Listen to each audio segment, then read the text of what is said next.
Welcome to the chapter number 2 of class 12 economics, that is utility analysis.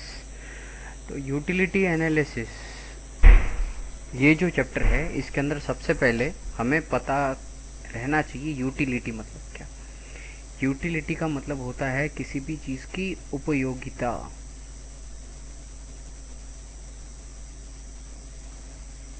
कुछ लोग कहेंगे कि यूटिलिटी मतलब usefulness, but they are different concept. Okay, so let's begin. तो हम लोग इस चैप्टर के अंदर सबसे पहले यूटिलिटी क्या है उसके बारे में और डिटेल में जानेंगे, क्योंकि यूटिलिटी के बारे में क्लास 11th में हमने काफ़ी कुछ पढ़ा है। और उसके बाद में यूटिलिटी कैसे कैलकुलेट की जाती है, यूटिलिटी को चेंज करने वाले फैक्टर कौन कौन से होते हैं, और अगर वो फैक्टर चेंज करेंगे तो यूटिलिटी या उपयोगिता के अंदर जो आउटपुट आने वाला है उसमें क्या फ़र्क पड़ेगा, ये हम जानेंगे। Okay, so let's begin. So let's recall feeling of lack of satisfaction. खुशी नहीं मिली कुछ करके, ठीक है। वो जो जॉब है, जॉब कर रहे हैं, लेकिन हमें समाधान आपण ज्याला म्हणतो ते भेटत नहीं है। तो ये वाला एक फैक्टर है। तो जैसा कि मैंने कहा है कि यूटिलिटी या उपयोगिता मतलब क्या, ये इकोनॉमिक्स के अंदर अगर हम देखेंगे तो इकोनॉमिक्स में यूटिलिटी की डेफिनेशन जो है वो वाली देख लीजिए क्या है। यूटिलिटी से हमारा मतलब बेसिकली ये रहेगा कि अमाउंट ऑफ satisfaction received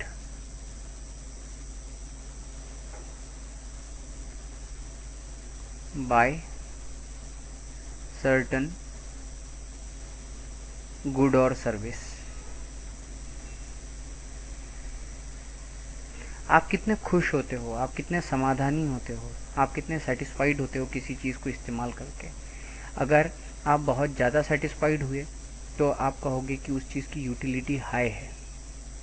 आप अगर कम सेटिस्फाइड हो तो उसकी यूटिलिटी लो है, राइट। धीरे धीरे इसको और डिटेल में पढ़ेंगे। कॉन्सेप्ट ये भी पढ़ा था हमने कि वांट्स जो है वो अनलिमिटेड है। यहाँ पे मैंने सेंटेंस कहा था कि गांधी जी का कहना है कि यूनिवर्स के अंदर रिसोर्सेस इनफ है कि हर किसी की नीड पूरी कर सके, लेकिन वांट किसी एक इंसान की भी पूरी नहीं होगी। और नीड और वांट के बीच में डिफरेंस क्या है, जो चीज़ बेहद ज़रूरी है और जिसके इस्तेमाल से आपका प्रोग्रेस हो वो है नीड। वांट मतलब आपकी इच्छा है, ये अनंत हो सकती है। रहने के लिए मुझे एक घर चाहिए, ये नीड है, लेकिन मैं बड़े बंगलों में रहूँगा, ये वांट हो गई। खाना खाना है तो पेट भर अनाज, ये आपकी नीड है, लेकिन मैं तो मैकडोनल्ड्स खाऊंगा या मैं पिज़्ज़ा बर्गर खाऊंगा, ये वांट हो गई। अंडरस्टैंड। अब they are recurring in nature, बार बार बार बार। आपने आज एक बार एक साइकिल चलाई, कल और वो साइकिल चलाने की इच्छा होगी।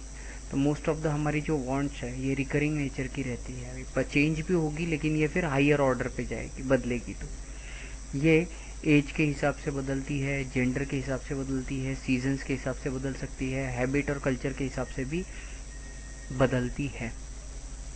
यूटिलिटी अब है क्या, तो ये यहाँ पे डिफाइन कर रहे हैं। It is the capacity of the commodity to satisfy human want. आपकी इच्छाओं को पूरी करने का जो क्षमता जिस चीज़ के अंदर ज़्यादा है उसकी यूटिलिटी ज़्यादा है।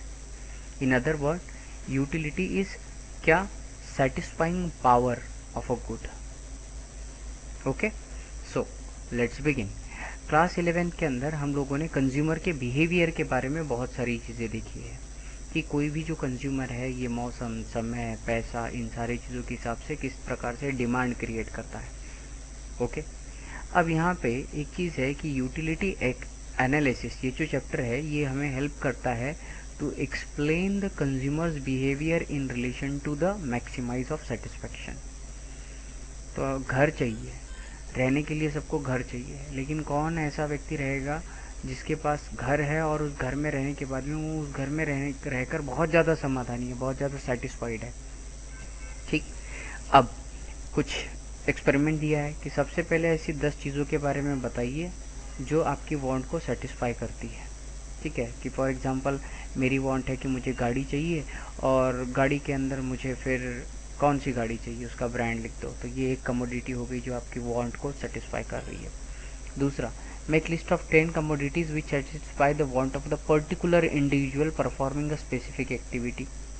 फॉर एग्जाम्पल स्टेथोस्कोप, इसकी ज़रूरत डॉक्टरों को ही है, आप लोगों को नहीं है, ठीक है। ऑक्सीमीटर आजकल हर घर में चल रहा है। जैसे एग्जाम्पल के तौर पे इन्होंने बोला चौक की यूटिलिटी टीचर को सबसे ज़्यादा है ताकि वो पढ़ा सके। अब let's begin with the features of the utility. So important topic, that is features of utility. सबसे पहला क्या है, रिलेटिव यूटिलिटी। ये रिलेटिव कॉन्सेप्ट है। What do you mean by relative? Relative मतलब रिश्तेदार, ठीक है। मामा, तो मामा कैसे तैयार हुआ? मम्मी थी तो मम्मी का भाई मामा बना, राइट। तो रिलेशन इस वर्ड से रिलेटिव आया है। और रिलेटिव कॉन्सेप्ट मतलब कि ये पर्सपेक्टिव या विजन है। आपके नज़र में किसी एक चीज़ की वैल्यू है, हो सकता है वो दूसरे की नज़र में ना रहे, इसको कहते हैं रिलेटिव कॉन्सेप्ट। एग्जाम्पल के तौर पे कि अगर वुलन के कपड़े हैं, ये ठंडी के दिनों में ज़्यादा महत्वपूर्ण रहेंगे, बाकी समय हम इसका कोई भी यूज़ नहीं करते हैं। या सैंड, ये समुंदर के किनारे पे बहुत ज़्यादा क्वांटिटी में होगी, लेकिन इसका वहाँ पे कोई महत्व नहीं है, लोग एक अपना नाम वाम लिख के चले जाएंगे, ख़त्म। लेकिन सैंड जब घर बनाने के लिए ज़रूरत पड़ती है तो इसकी यूटिलिटी बहुत ज़्यादा है कंस्ट्रक्शन में। पैसे खर्चा कर करके कहाँ कहाँ से अच्छी सैंड आएगी इसकी कोशिश की जाती है। तो जो यूटिलिटी है, ये वाली यूटिलिटी समय और जगह के हिसाब से बदलती है, राइट। ठंडी के दिन चल रहे, चाय की यूटिलिटी है, वही एकदम धूप तप रही है उस समय चाय की यूटिलिटी नहीं है। तो समय और जगह इस हिसाब से वस्तु वही रहेगी, लेकिन उसकी जो उपयोगिता है ये बदलती है। तो जैसे हमने वुलन क्लोथ देखा, समय ठंडी के अंदर बहुत इंपॉर्टेंट थे, लेकिन गर्मी या बाद के सीज़न में इंपॉर्टेंट नहीं रहे। और जगह हमने देखा कि सैंड बहुत ज़्यादा जहाँ पे अवेलेबल है, लेकिन वहाँ कंस्ट्रक्शन नहीं हो रहा है तो उसका कोई महत्व नहीं है, लेकिन कंस्ट्रक्शन की जगह पे सैंड का बहुत ज़्यादा महत्व है। Next point is, it is subjective concept. Now what do you mean by subjective concept? इसको आप कह सकते हो कि ये साइकोलॉजिकल कॉन्सेप्ट भी है। फॉर एग्जाम्पल, कोई एक ऐसी चीज़,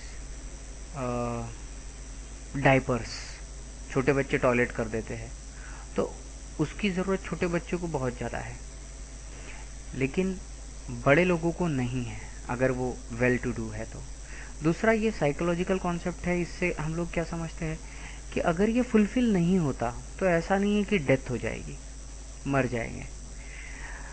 ये किसी एक व्यक्ति विशेष के लिए लागू हो सकता है, ज़रूरी नहीं कि ये हर किसी के लिए लागू हो। आपको तीखा पसंद होगा, ये आपकी साइकोलॉजी है कि आपको तीखा खाना पसंद है, लेकिन ये चीज़ सभी लोगों के लिए अनिवार्य नहीं है। इसका मतलब ये है कि ये हर एक इंसान के हिसाब से बदलती है, क्योंकि हर एक इंसान की सोचने की क्षमता, ज़रूरत अलग अलग है, ठीक है। तो क्योंकि हर एक व्यक्ति का स्वभाव अलग है, हर एक व्यक्ति की चॉइस अलग है, उसको पसंद नापसंद जो चीज़ें हैं ये वाली चीज़ें अलग है, उसका नेचर और आदतें अलग है, उसके प्रोफेशन अलग है, तो इस हिसाब से उनकी साइकोलॉजी और नीड्स भी डिफरेंट रहेगी, उनकी वांट्स भी डिफरेंट रहेगी। गांव का कोई अगर इंसान है, उसको ज्वारी की रोटी खाने की आदत है, बहुत कम कमाता है, आप अगर 200-250 रुपये का उसको बर्गर सजेस्ट करेंगे तो वो शायद से उसको पसंद ही नहीं आएगी वो वाली चीज़, उसकी टेस्ट भी शायद से उन्हें पसंद नहीं आएगी। तो एग्जांपल के तौर पे कि जो स्टेथोस्कोप लगा होता है, ठीक है, स्टेथोस्कोप जिससे चेक करते हैं, तो हार्ट बीट मेजर करते हैं, उस इंस्ट्रूमेंट को स्टेथोस्कोप बोलते हैं। तो ये स्टेथोस्कोप का जो यूटिलिटी है ये डॉक्टर को है। कॉमन आदमी को उसमें से सिर्फ आवाज़ आएगी, उसमें से वो कुछ आउटपुट नहीं निकाल पाएगा।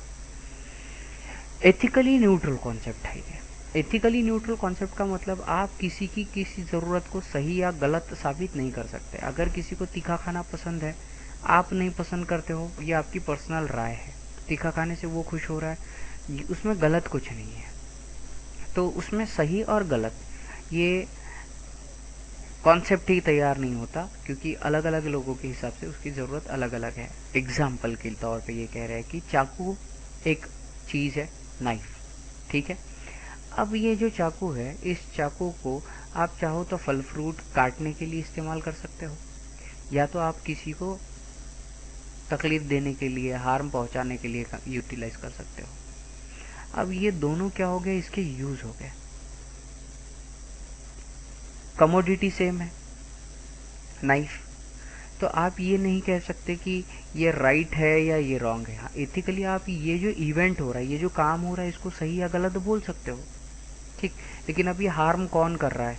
फॉर एग्जाम्पल कोई एक लड़की है और लड़का उसको परेशान कर रहा है, तो लड़की ने अपने बचाव के लिए उसको अगर हार्म किया हो तो अगेन, तो नाइफ जो है, नाइफ वहाँ पे उसका पर्पस जो है ये क्या है, कट करना। और जितना शार्पली और जितना तेजी से या जितना अच्छे से कट कर सके कम फोर्स में, उतना काटने वाले को सेटिस्फेक्शन ज़्यादा होगा। तो इसीलिए ये क्या काट रहा है, कब काट रहा है, कैसे काट रहा है, इसके साथ हम जोड़ेंगे नहीं कि ये सही है या गलत है। ये अगर काटेगा बहुत बेहतरीन तरीके से तो फिर सेटिस्फेक्शन हाई है, मतलब यूटिलिटी हाई है। अगर ये कट नहीं कर रहा है, ज़्यादा फोर्स देना पड़ रहा है, तो फिर इसकी यूटिलिटी लो हो गई। समझ में आया क्या? Now fourth concept is utility is differs from usefulness. ये मैंने अभी थोड़ी देर पहले बताया था, क्या कि किसी चीज़ का उपयोग रहना मतलब उसकी उपयोगिता है, ऐसा ज़रूरी नहीं है। उपयोग हम करते हैं, लेकिन उस उपयोग करने की वजह से हम खुश रहेंगे ये ज़रूरी नहीं। फॉर एग्ज़ाम्पल, कोई बहुत चटोरा है, बहुत आज मीठी अलग अलग चीज़ें खाने की उसकी इच्छा होती है। अब खाने में उसको दवा खिला दी, तो दवा का यूज़फुलनेस है, ठीक है, लेकिन वो सेटिस्फाई कर रहा है क्या, उसको खुश कर रहा है क्या उस समय? नहीं। अगर वो अपनी इच्छा से ना ले तो उसकी यूटिलिटी कम है। समझ में आ गया? वो चाहता है कुछ करना और अगर वो इवेंट कुछ और कर रहा है। एग्जाम्पल के तौर पे हम समझते हैं कि दूध, छोटे बच्चों के टर्म्स में ये गलत एग्जाम्पल यहाँ पे है, लेकिन फिर भी क्योंकि बुक में दिया है तो हम इसी एग्जाम्पल से आगे जाएंगे कि जैसे दूध है, दूध की यूटिलिटी भी है और यूज़फुलनेस भी है। यूज़फुलनेस क्यों है? ये आपकी प्यास भी बुझाता है, पेट भरता है, इससे हेल्थ हमारी तंदुरुस्त रहेगी, और दूध पीने के बाद में बच्चों को बहुत अच्छा लगता है, तो ये बच्चे खुश भी हो जाते हैं। अभी पता नहीं है, ऐसे बच्चे भी बोर्नविटा मांगते ही ये वो है। तो यूटिलिटी और यूज़फुलनेस मिल्क का हाई है, सेटिस्फाई करता है, ये गुड जो है इसके यूज़ है, ठीक है। यही अगर शराब की बात, इसीलिए मैंने एग्जाम्पल को गलत बोला, क्योंकि पीने वाले को पूछो उसका यूज़फुलनेस और यूटिलिटी वो इतनी बताएगा कि आप खुद ही कन्विंस हो जाओगे कि नहीं नहीं ये गलत एग्जाम्पल है। हम नहीं पीते, लेकिन फिर भी liquor has utility only to addict. जो बहुत शराब पीने वाले हैं उन लोगों को ही ये पीने से बड़ी खुशी मिलती है, लेकिन जो पीता नहीं है वो इसको गलत बोलता है, तो उसके लिए इसका कोई भी यूज़फुलनेस नहीं है। अंडरस्टैंडिंग? सो ये एक डिफरेंस है कि आप यूटिलिटी को यूज़फुलनेस से मत कंपेयर कीजिए। यूज़फुलनेस आपका पर्पस फुलफिल करता है, आपका जो काम है ये काम ख़त्म करता है, लेकिन वो काम हो जाने के बाद में आपको खुशी मिलेगी या नहीं मिलेगी इसके बारे में गारंटी नहीं है। लेकिन कोई चीज़ का इस्तेमाल करने के बाद में अगर काम भी हो रहा है और खुशी भी बहुत ज़्यादा मिल रही है, तो आप कहोगे कि वो वस्तु यूज़फुलनेस भी है उसका और यूटिलिटी में भी हाई लेवल पे जा रही है। अब अगेन, खुशी जो है ये उसकी उपयोगिता से अलग अलग कॉन्सेप्ट है। उदाहरण के तौर पे, अगर कोई इंसान बीमार है, उसको इंजेक्शन देना पड़ रहा है, उसको दवाएं देनी पड़ रही है, तो उसको कोई खुशी नहीं होती जब आप उसको इंजेक्शन चुबाओगे। उसको कोई दवा कड़वी खाते वक्त खुशी महसूस नहीं होगी, लेकिन इतना पक्का है कि उसकी उपयोगिता बहुत ज़्यादा है, उसका यूज़ बहुत ज़्यादा है, तो वो मेंटली सेटिस्फाइड रहेगा। खुश नहीं है लेकिन सेटिस्फाइड है। क्यों? इंजेक्शन लेने के बाद मुझे बीमारी नहीं होगी, दवा खाने के बाद में मैं जल्दी दुरुस्त हो जाऊंगा, इसीलिए वो समाधानी है वो चीज़ें लेने के बाद में। तो खुश, अगर किसी चीज़ की यूटिलिटी है मतलब वो खुशी ही देगी ऐसा ज़रूरी नहीं है। यूटिलिटी ये सेटिस्फैक्शन या समाधान से भी अलग है। ओके, तो यूटिलिटी ज़रूरी नहीं कि सेटिस्फैक्शन दे। फॉर एग्ज़ाम्पल, ये थोड़ा सा कॉम्प्लेक्स कॉन्सेप्ट है कि यूटिलिटी किसी चीज़ की कब क्रिएट होती है? जब कंजम्पशन करने की नीड तैयार होती है। कंजम्पशन कब करेंगे? जब हमारी कुछ वांट है, तो आपको ज़रूरत है, भूख लगी है फॉर एग्ज़ाम्पल, भूख लगी है तो आपको क्या है, कुछ तो खाना है। अब खाने में अगर चॉइसेस क्रिएट हुई तो फिर वहाँ पे सेटिस्फेक्शन के अलग अलग लेवल्स तैयार होंगे। लेकिन खाने में फॉर एग्जांपल आपकी भूख बहुत ज़्यादा है, लेकिन आपको एक चॉकलेट दे दी, 1 रुपये वाली चॉकलेट, तो खा के आप सेटिस्फाई तो हो गए, आप खुश हो गए, ठीक है। या तो फिर आपकी वो यूटिलिटी को उसने कवर कर दिया कि उसकी फूड वैल्यू थी, आपने खाया, आपका पेट थोड़ा सा भरा, लेकिन आप सेटिस्फाइड हुए क्या? नहीं, और चॉकलेट्स खाने की इच्छा होगी। तो इनको हम रिलेट तो कर सकते हैं, लेकिन ये अलग अलग कॉन्सेप्ट है। जैसे पानी, हम रोज़मर्रा की ज़िंदगी के अंदर पानी पीते हैं, लेकिन वो पानी पी लेने के बाद में आपको कुछ अलग फील नहीं आता है। उसकी यूटिलिटी है कि खाना खा लिया, उसके बाद में पानी पी लिया। लेकिन अगर आप बहुत धूप में से चलते चलते पैदल अगर आए हो और बहुत ज़्यादा प्यासे हो, उस समय अगर आपको पानी पिलाएंगे तो पानी यूटिलिटी भी देगा और सेटिस्फेक्शन भी देगा, ठीक है। तो सेटिस्फेक्शन जो है ये किसी भी चीज़ को कंज्यूम करने के बाद में एंड वाली जो फीलिंग आती है वो वाली फीलिंग। और यूटिलिटी क्या है? यूटिलिटी यूटिलिटी अगेन सेटिस्फेक्शन की पावर। अब सेटिस्फेक्शन की पावर ये अलग अलग हो सकती है, इसीलिए ज़रूरी नहीं कि किसी चीज़ की यूटिलिटी मतलब सेटिस्फेक्शन हाईएस्ट ही होगा। इसी से ये वाला पॉइंट आया कि ये एक हाइपोथेटिकल मतलब इमेजिनरी कॉन्सेप्ट है। किसी चीज़ की यूटिलिटी को गिनना ये इमेजिनरी कॉन्सेप्ट है। एग्जाम्पल के तौर पे अगर किसी प्यासे व्यक्ति को पीने के लिए ठंडा पानी अगर दोगे तो वो बहुत खुश हो जाएगा, उसका पेट और मन दोनों भर जाएंगे। लेकिन अगर किसी को प्यास नहीं लगी है, खाना खाया उसने और खाने के बाद में आदत के वजह से उसने पानी पिया है, तो उसको उस लेवल का सेटिस्फेक्शन फील नहीं होगा, ठीक। अब इम्पॉर्टेंट चीज़ कि यूटिलिटी ये पॉजिटिव भी हो सकती है किसी चीज़ की ज़ीरो हो सकती है, किसी चीज़ की निगेटिव भी हो सकती है। सेटिस्फेक्शन निगेटिव नहीं हो सकता है। तो अगर किसी चीज़ की यूटिलिटी निगेटिव है तो हम उसको बोलते हैं कॉन्सेप्ट ऑफ डिसयूटिलिटी। इम्पॉर्टेंट है, याद रखना। किसी चीज़ की यूटिलिटी अगर नेगेटिव आती है तो हम उसको डिसयूटिलिटी बोलते हैं। यूटिलिटी मल्टीपर्पज़ कॉन्सेप्ट है, मतलब एक ही चीज़ अलग अलग जगह पे इस्तेमाल करके अलग अलग सेटिस्फेक्शन की लेवल्स क्रिएट की जा सकती है। एग्जाम्पल के तौर पे आपके घर में जो इलेक्ट्रिसिटी है, ये फ्रिज में कनेक्ट कर दो तो खाना ठंडा हो जाएगा, और ये ठंडा जो खाना है या ठंडी जो चीज़ें है या खाना ठंडा अच्छा नहीं लगता, लेकिन जो आइसक्रीम है ठंडी की ठंडी खाने को मिलेगी, पंखे से ठंडी हवा आ रही है गर्मी के सीज़न में, वो बहुत यूटिलिटी देती है। तो इलेक्ट्रिसिटी ये एक ही इनपुट की चीज़ है जो अलग अलग प्रकार से हम लोग इस्तेमाल करने की वजह से उससे अलग अलग प्रकार की यूटिलिटी डिराइव करते हैं, अलग अलग प्रकार के सेटिस्फैक्शंस उसको यूज़ करने के बाद में हमको मिलते हैं।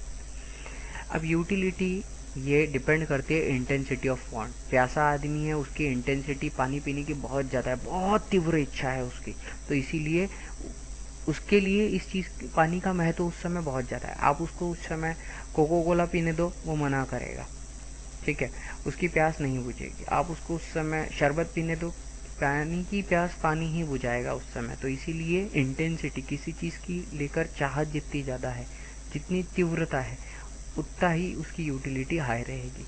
सो इस कॉन्सेप्ट को आप कहोगे अर्जेंसी ऑफ वांट। चाहिए तो, लेकिन कितना ज़्यादा चाहिए, इस पे डिपेंड करता है कि यूटिलिटी कितनी हाई है। कोई बहुत भूखा पर्सन है, उसको आप कैसा भी खाना दे दो, उसके लिए उसकी यूटिलिटी एक्सट्रीमली हाई है। लेकिन पेट भरा हुआ है उस समय अगर आप कोई चीज़ दोगे तो लोग कंपेयर करने लगेंगे कि वो चीज़ टेस्टी है या नहीं है, इसीलिए उसकी utility is the basis of demand. तो इन दिस कॉन्सेप्ट कि अगर किसी चीज़ की कोई वांट क्रिएट होती है, इच्छा अगर होगी तो डिमांड होगी, जैसी ही डिमांड हो गई तो उस डिमांड को फुलफ़िल करने के लिए कुछ कमोडिटी गुड्स या सर्विसेज क्रिएट होगी। लेकिन हर प्रकार की अलग अलग जो गुड या सर्विस रहेगी ये अलग अलग सेटिस्फेक्शन लेवल ले जाएगी। तो इसीलिए यूटिलिटी का जो बेस है ये है डिमांड। डिमांड क्रिएट होना बहुत ज़्यादा ज़रूरी है, ठीक है। तो अगर यूटिलिटी है तो ही कमोडिटी की डिमांड होती है। फॉर एग्जांपल मेडिसिन्स है, तो मेडिसिन की डिमांड, हर व्यक्ति जाके मेडिसिन नहीं खा रहा है, जो बीमार व्यक्ति है वही मेडिसिन खाएगा। Understanding? So next topic is types of utility. तो किस किस प्रकार की उपयोगिताएं हैं। पहली बात है form utility. So form utility मतलब क्या? तो बहुत बार होता है कि किसी चीज़ का अगर आप शेप या स्ट्रक्चर अगर बदल दो तो उसका यूज़ होता है। तो वो कौन से फॉर्म में है? फॉर एग्जांपल बर्फ़ आपको दिया हुआ है, बर्फ़ की यूटिलिटी है नहीं। अगर उसको पानी बनाएंगे मतलब उसकी यूटिलिटी है, लेकिन पीने के लिए अगर आपको चाहिए तो आप बर्फ़ नहीं पी पाओगे ना। So you don't have utility. अगर बर्फ़ से भाप बना दी जाए पानी की, तो पीने के लिए उसकी कोई यूटिलिटी नहीं है, प्यास नहीं बुझा सकती ये दोनों चीज़ें। तो आपको उसका फॉर्म चेंज करना पड़ेगा, सॉलिड टू लिक्विड में लाना पड़ेगा। जैसे यहाँ पे एक लकड़ा दिया हुआ है, ये वाले लकड़े की एज सच यूटिलिटी नहीं है, यूटिलिटी है, इसको जलाने के लिए इस्तेमाल किया जा सकता है, लेकिन इसकी यूटिलिटी इंक्रीज़ हो जाती है अगर आप इससे दरवाज़ा, चेयर, टेबल ऐसी कुछ चीज़ें बनाओ तो। ठीक। मिट्टी है, मिट्टी की यूटिलिटी बहुत है, लेकिन मिट्टी अगर आप खिलौने बना लो तो उसकी यूटिलिटी इंक्रीज़ हो जाती है। तो इसीलिए कहा जाता है कि फॉर्म यूटिलिटी ये उस प्रकार की यूटिलिटी है जहाँ पे शेप, साइज़ या स्ट्रक्चर चेंज कर या उसका फॉर्म चेंज करके उसके महत्व को हम बढ़ाएं। Next is place utility. एक बहुत बड़ा बगीचा है, वहाँ पे बहुत सारे संतरे उग रहे हैं या बहुत सारे मैंगो है। अब वहाँ के लोग मैंगो खाएंगे 2, 4, 10, 15, 20, लेकिन उससे ज़्यादा कैपेसिटी ही नहीं है ना। और कुछ लेवल के बाद में फिर वो उतना खुश भी नहीं करेंगे और अलग चीज़ें खाने की इच्छा होती है। तो क्या किया जाता है, ऐसी चीज़ों को अगर हम लोग ऐसी जगह पे पहुंचा दिया जाए जहाँ के लोगों ने मैंगो नहीं देखे हैं या मैंगो यहाँ पे अवेलेबल नहीं होते, तो ये लोग पैसा खर्चा कर करके मैंगो महंगे दामों के अंदर खरीदेंगे, because they do have high utility. तो इस कॉन्सेप्ट को कहेंगे प्लेस यूटिलिटी, जहाँ पे जगह बदलने की वजह से उस चीज़ की जो यूटिलिटी है वो बहुत ज़्यादा हाई हो जाती है। ठीक है। तो utility of a community will increase due to change in place, if then we will call it as a place utility. For example, woollen के जो कपड़े हैं, ये जो ठंडी जगह है वहाँ पे उसकी यूटिलिटी बहुत ज़्यादा है वार्म प्लेसेस के कंपैरिजन में। या मैंगो है, ये वाले आप अगर शहरों के अंदर अगर पहुँचा दो तो इनकी यूटिलिटी यहाँ पे हाई हो जाएगी। Third one is service utility. Service utility तब अराइज होती है जब कोई भी व्यक्ति के कोई अगर काम है, ये पर्टिकुलर प्रोफेशन वाला ही इंसान कर सकता है। फॉर एग्जांपल आपको पढ़ाई करनी है, किताबों से तो पढ़ाई हो जाएगी, सिर्फ किताबों से, लेकिन किताबें यूटिलिटी दे रही है। लेकिन अगर आप किसी टीचर के पास में जाएंगे तो टीचर आपके स्वभाव, आपका एटमॉस्फेयर, इन सारी चीज़ों के हिसाब से आपको जब समझाएगा, आपके रोज़मर्रा ज़िंदगी के साथ जुड़े हुए उदाहरणों के साथ में चीज़ें आपको समझाएगा, तो समझने में आसानी होगी, कॉन्सेप्ट आपके दिमाग में ज़्यादा ईजीली चला जाएगा। तो टीचर की वहाँ पे क्या हो गया, टीचर सर्विस यूटिलिटी दे रहा है, मतलब आपकी जो भी नीड है उसको पर्टिकुलर प्रोफेशन वाला फुलफिल कर रहा है। दांत दुख रहा है तो डॉक्टर वहाँ पे क्या करेगा, दांत को क्लियर करेगा। आप लौंग खा सकते हो और कोई टोटके जो यूट्यूब पे दिख रहा है वो इस्तेमाल कर सकते हो, लेकिन he is an expert, he can take care best of your teeth बहुत बेहतरीन तरीके से। और उसके वजह से क्या है, सर्विस यूटिलिटी इनकी क्रिएट हो जाती है कि किसी प्रकार की सर्विस को फुलफिल करने के लिए उस फील्ड के एक्सपर्ट को बुलाएंगे। Next one is knowledge utility. अगर कोई कंज्यूमर है जो किसी चीज़ के बारे में नॉलेज अगर एक्वायर कर रहा है, किसी पर्टिकुलर प्रोडक्ट के बारे में, तो हम कहते हैं कि वो क्या है, नॉलेज यूटिलिटी है। फॉर एग्जांपल मोबाइल फ़ोन या कंप्यूटर, यह आपको तरह तरह की चीज़ों के बारे में जानकारी देता है, इसके फंक्शंस हम लोग समझ रहे हैं। तो यहाँ पे ये छोटा बच्चा अगर ये मोबाइल समझ रहा है या समझा रहा है तो इसकी एक नॉलेज यूटिलिटी क्रिएट हो गई है। Next point is possession utility. अगर वो चीज़ आपके पास रहे तो ही आपको उसका यूज़ है। जैसे अगर ये सेलर है, इन्होंने ये फल फ्रूट इन दोनों को अगर बेचे हैं, तो जब इन्होंने पैसे दे के ये चीज़ें खरीदेंगे तभी इनका यूज़ होगा। देख के मन नहीं भरेगा इनका, इसको खाने के बाद में मन भरेगा, और अगर खा लेंगे तो ये कि इनको दे नहीं सकेंगे। तो ये इनके मालिकियत का होना बहुत ज़्यादा ज़रूरी है। तो जब ओनरशिप किसी भी चीज़ का अगर ट्रांसफ़र हो जाता है गुड्स का एक पर्सन से दूसरे पर्सन के साइड में, तो हम कहते हैं कि वहाँ पे पोजीशन यूटिलिटी। पोजीशन रहना मतलब आपके करीब रहना, आपके अधिकार में रहना। अगर आपके अधिकार में वो चीज़ रहेगी तो ही वो आपको यूटिलिटी प्रोवाइड करती है। Next, time utility. बहुत सारी ऐसी चीज़ें हैं जो अवेलेबल हमेशा रहेगी, लेकिन उनका महत्व अगर समय के हिसाब से ज़्यादा अगर बढ़ा तो हम उन्हें कहेंगे कि they are under the time utility tag. तो अगर किसी चीज़ की यूटिलिटी इंक्रीज़ हो जाती है समय के हिसाब से या डिक्रीज़ होती है समय के हिसाब से, तो हम उसको टाइम यूटिलिटी कहेंगे। फॉर एग्ज़ाम्पल, किताबें। यूजुअली एग्ज़ाम्स के पहले या स्कूल में रहते वक्त हम किताबें ज़्यादा पढ़ते हैं कंपेयर टू छुट्टियाँ, तो उसकी यूटिलिटी छुट्टियों में बहुत ज़्यादा रहेगी। राइट? गलत है। किताबों की यूटिलिटी आपको एग्ज़ाम के पहले ज़्यादा है। नाउ तो दूसरी और एक चीज़, खून आपके शरीर के अंदर बहुत सारा है, लेकिन अगर एक्सीडेंट हो जाए उस समय खून की जो नीड तैयार होती है वो खून की यूटिलिटी को इंक्रीज़ कर देती है। Right? So this was the topic about the time utility. Now here are the figures. यहाँ पर आपको और एक एग्जांपल दिया है। Time utility, position utility, service utility और प्लेस यूटिलिटी। एग्जांपल्स बताओ कौन कौन से हैं। तो सबसे पहले सर्विस यूटिलिटी। सर्विस प्रोफेशनल के पास से ली जाएगी, तो डेंटिस्ट एक प्रोफेशनल है, तो ये सर्विस यूटिलिटी के अंदर गया। इसके बाद में mountaineer using oxygen cylinder at high altitude. High altitude पे जाने के बाद में, ऊंचाई पे जाने के बाद ही इसका यूटिलाइजेशन है, तो ये प्लेस यूटिलिटी के अंदर आ गया। Farmer selling rice stored in the warehouse at the end of the season. Season जब ख़त्म हो जाएगा, मतलब टाइम के बारे में बात कर रहे हैं, तो ये टाइम यूटिलिटी है। और रिटेल ट्रेडर जो है ये 100 चेयर्स परचेस कर रहा है होलसेलर के पास में, तो ये बेच कब पाएगा, जब खुद के पास इसने खरीद के रखी है, तो ये पोजीशन यूटिलिटी के अंदर आ गया। तो hope so you do understood the different kind of utility is. Hereafter we will study the concept of utility, उसके parameter. Welcome to the concept of utility. So in this concept of utility हमें कुछ चीज़ें पता चाहिए। क्या क्या है वो? दो पार्ट है। सबसे पहला तो टोटल यूटिलिटी और दूसरा मार्जिनल यूटिलिटी। ये दोनों कॉन्सेप्ट समझने के लिए आप समझिए कि आपने एक बिस्किट का पैक लिया है, पार्ले जी का बिस्किट का पैक। तो ये पार्ले के अलावा जो आपको पसंद है वो भी ले सकते हैं, लेकिन एक पैक के अंदर यू विल फाइंड आउट कि आपके पास में से 1 2 3 4 5 6 ऐसे कुछ बिस्किट्स है।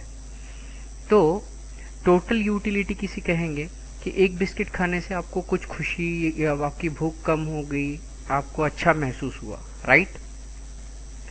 और एक बिस्किट खाओगे तो उससे और कुछ खुशी मिलेगी, फिर और एक बिस्किट खाओगे और एक खुशी मिलेगी, या और थोड़ा सा बेहतर लगने लगेगा आपको। तो टोटल यूटिलिटी रेफर क्या करते हैं हम? एग्रीगेट, मतलब addition of utility derived by consumer from all units of the commodity consume. सारे के सारे बिस्किट खाने के बाद में जो आपको टोटल यूटिलिटी की वैल्यू मिलती है, वो टोटल यूटिलिटी की वैल्यू जो कि सम ऑफ एवरी बिस्किट से मिली हुई यूटिलिटी की वैल्यू है, उसे हम कहेंगे टोटल यूटिलिटी। ठीक है? इस कॉन्सेप्ट को आगे और अच्छे से समझ पाएंगे। दूसरा, मार्जिनल यूटिलिटी का मतलब क्या है? नाउ मार्जिन का मतलब क्या होता है ये पहले डिस्कस कर चुके हैं कि किसी भी चीज़ के अंदर अगर हम एक से इंक्रीमेंट कर दे तो उसकी वजह से आउटपुट में जो चेंजेस आता है उसको मार्जिनल चेंज हम कहते हैं। तो मार्जिनल यूटिलिटी का कॉन्सेप्ट ये कहेगा कि it refers to the additional utility derived by a consumer from additional unit consumption. तो एक एक्स्ट्रा बिस्किट खाने की वजह से जो एक एक्स्ट्रा एडिशनल यूटिलिटी आएगी उसको हम बोलेंगे मार्जिनल यूटिलिटी। चलिए इस चीज़ को समझने के लिए हम जाते हैं नेक्स्ट पेज पे। यहाँ पे कुछ चीज़ें समझने वाली है, कुछ फॉर्मूले। ये फॉर्मूला आप मन से बना सकते हो। टोटल यूटिलिटी मतलब सभी के सभी बिस्किट खाने की वजह से खुशी कितनी मिली, तो हर एक बिस्किट खाने की वजह से जो यूटिलिटी या जो भी खुशी मिली होगी उसकी सबकी एडिशन कर देंगे। समझने के लिए बता रहे हैं, ठीक है? फॉर्मूला रटने की ज़रूरत नहीं है। तो total utility sum of all the marginal utilities. एक बिस्किट खाया, फिर और एक बिस्किट खाने की वजह से जो खुशी मिलेगी, फिर और एक बिस्किट खाने की वजह से जो खुशी मिलेगी, तो ऐसे सब के एडिशन टोटल यूटिलिटी। तो भाई इसको अलग तरीके से कैसे लिखा जा सकता? तो टोटल यूटिलिटी मतलब एक बिस्किट खाने की वजह से मिली खुशी, फिर दूसरे बिस्किट खाने की वजह से मिली खुशी, तीसरा बिस्किट खाने की वजह से मिली खुशी, ऐसे आखिरी तक के आपके पास में अगर n इतने बिस्किट होंगे, n कुछ भी हो सकता, 5, 10, 15, 20, 50, तो what ever the number which you have, maximum number n number, वहां तक के। अब आखिरी वाला जो बिस्किट खाया है उसकी वजह से कितनी खुशी मिली है, तो ये कर सकते हैं कि टोटल यूटिलिटी ऑफ n मतलब इन सबकी addition minus total utility of n minus 1, मतलब से अगर n 5 बिस्किट है तो पांचवें बिस्किट खाने की वजह से कितनी खुशी मिली, तो 5 बिस्किट खाने की वजह से जो टोटल खुशी मिली होगी वो माइनस n माइनस 1, मतलब n की वैल्यू यहाँ 5 थी तो 4 बिस्किट खाने की वजह से जो खुशी मिली वो माइनस कर दो, तो वो पांचवे की खुशी आपके पास आ जाएगी।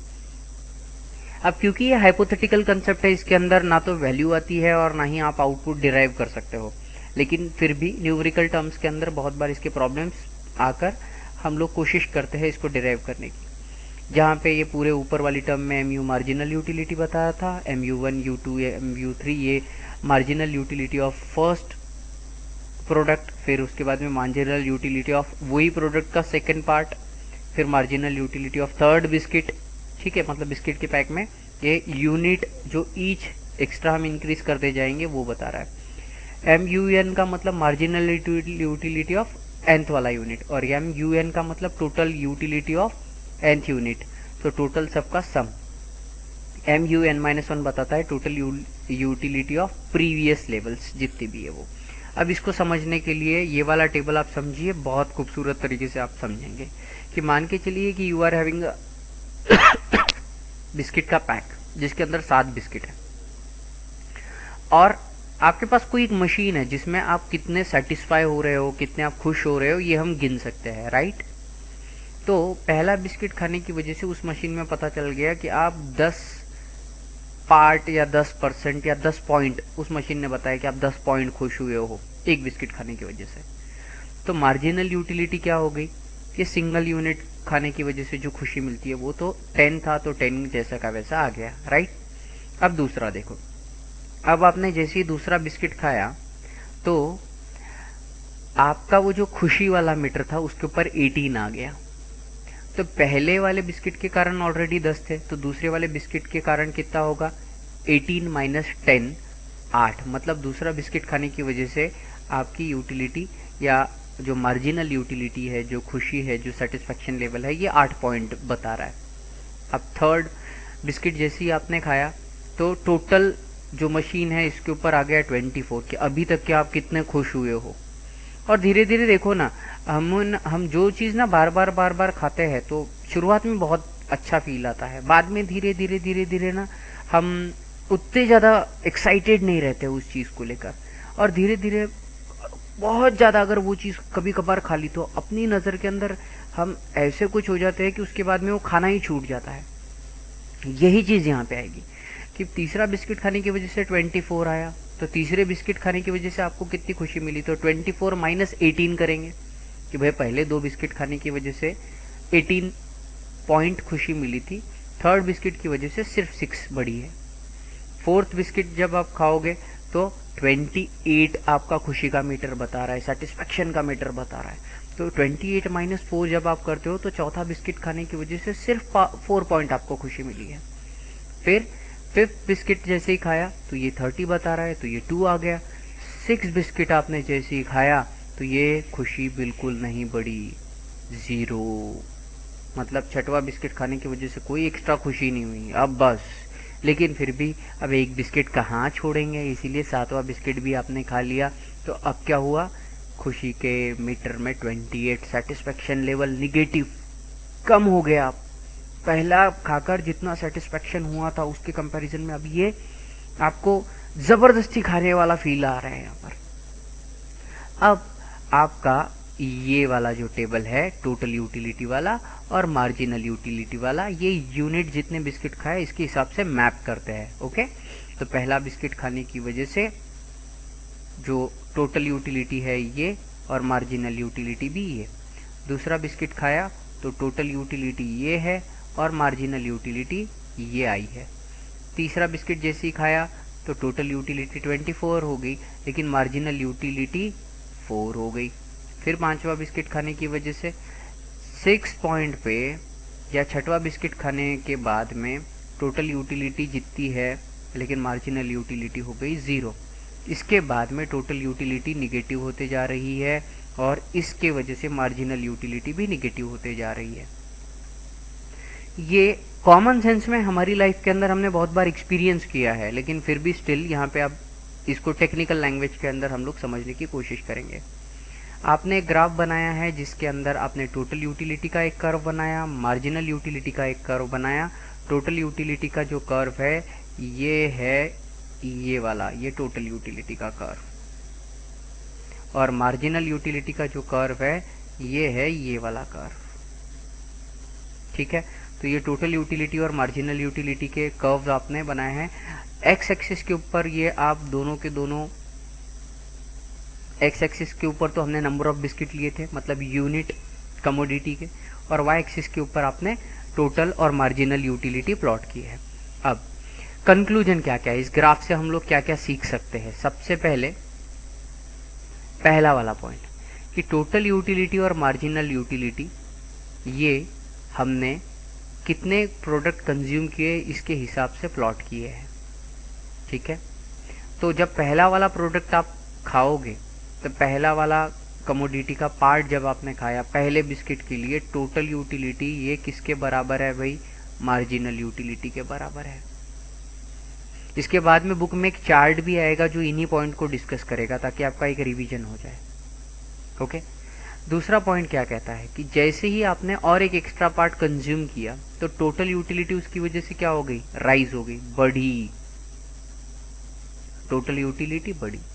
लेकिन पहला बिस्किट खाने की वजह से 10 पॉइंट खुशी हुई थी, अब दूसरा बिस्किट खाने की वजह से वो 8 पॉइंट ही खुशी हो रही है, मतलब मार्जिनल यूटिलिटी क्या हो गई, डिक्रीज हो गई, कम हो गई।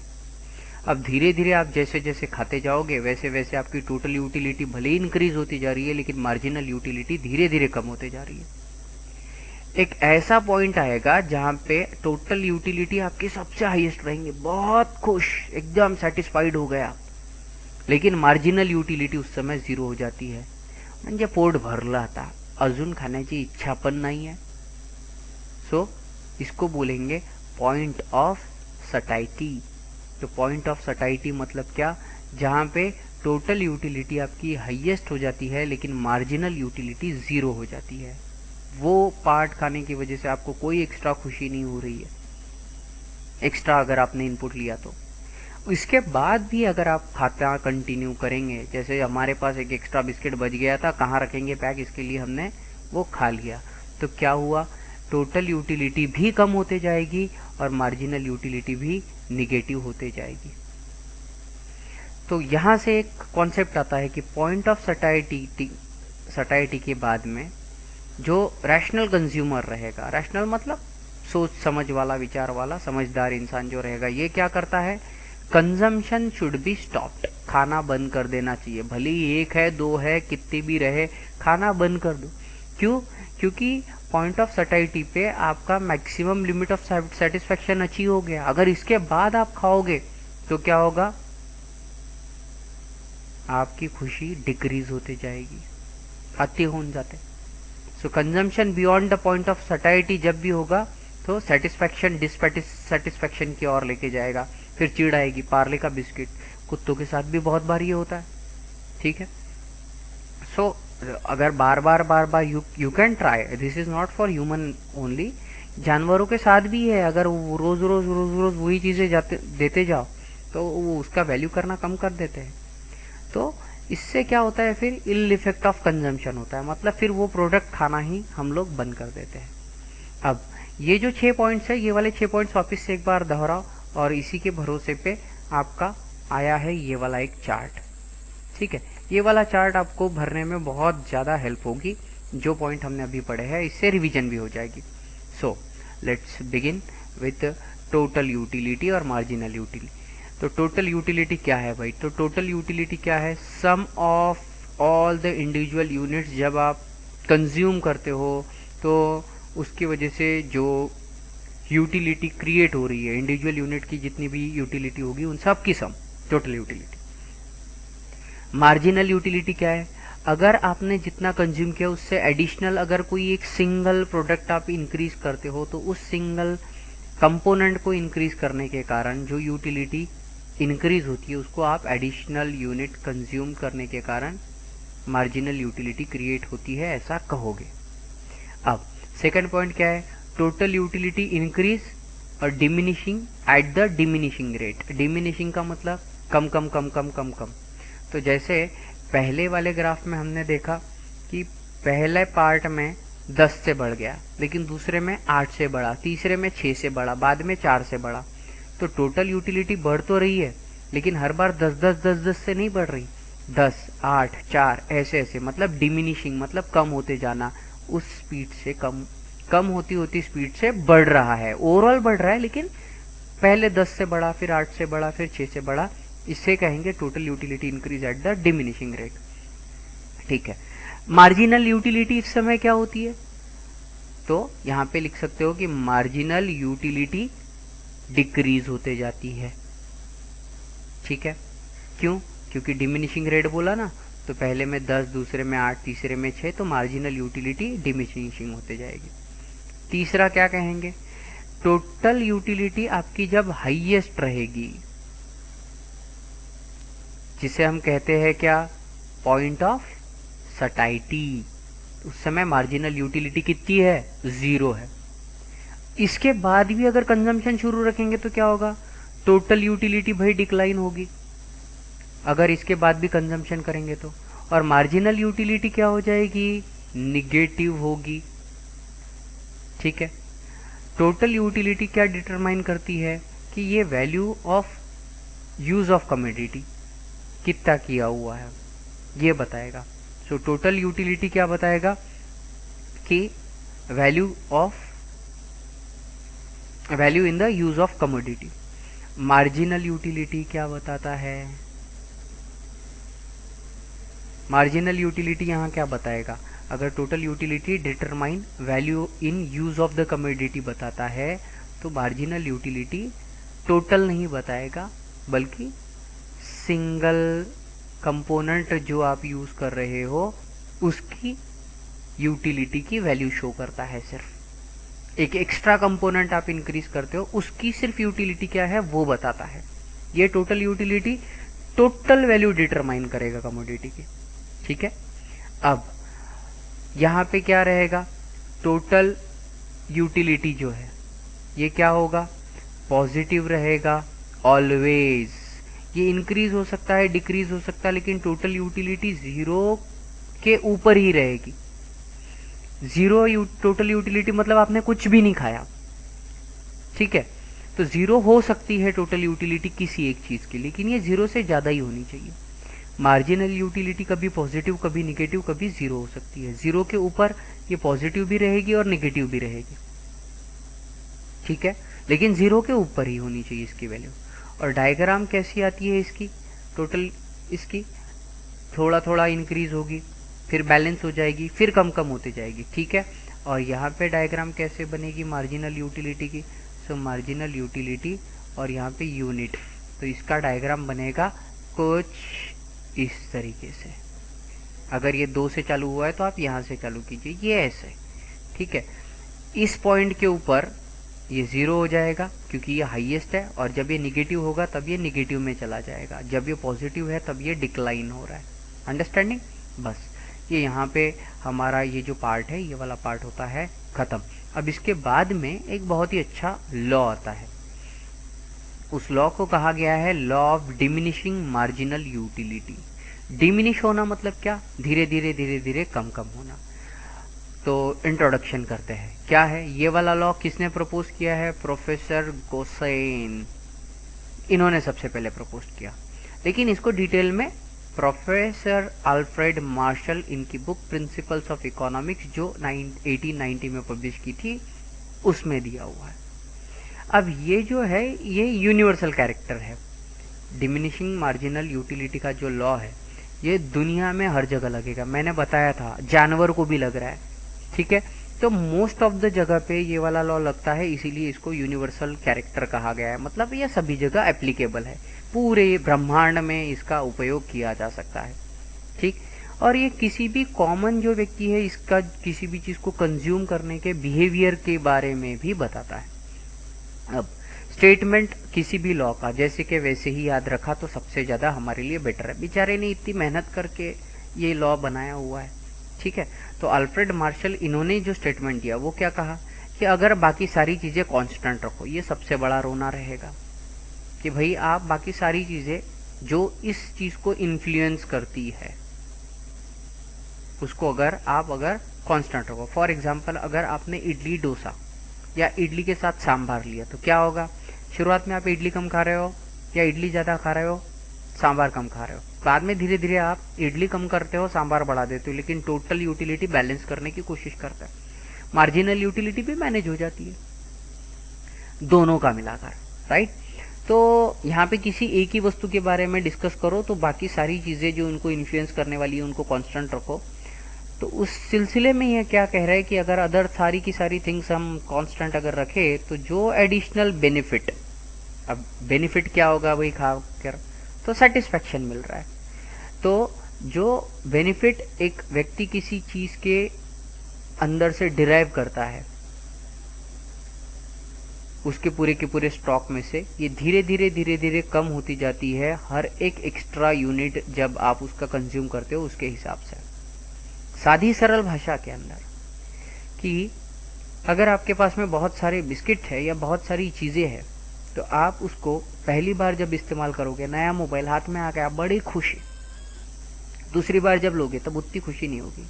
तेरा मेरिट आ गया, तूने 100 में से 100 मार्क लाए, अब तू आ गया, मेरे को एक पेड़ा दिया, बोले सर मैं 100 में से 100 मार्क लेकर आई हूँ। आई सेड वो फैंटास्टिक, खिला दे पेड़ा, बहुत खुश। बाद में थोड़ी देर के बाद में और आए, बोले सर और एक पेड़ा ले लो, 100 में से 100 मार्क आया है।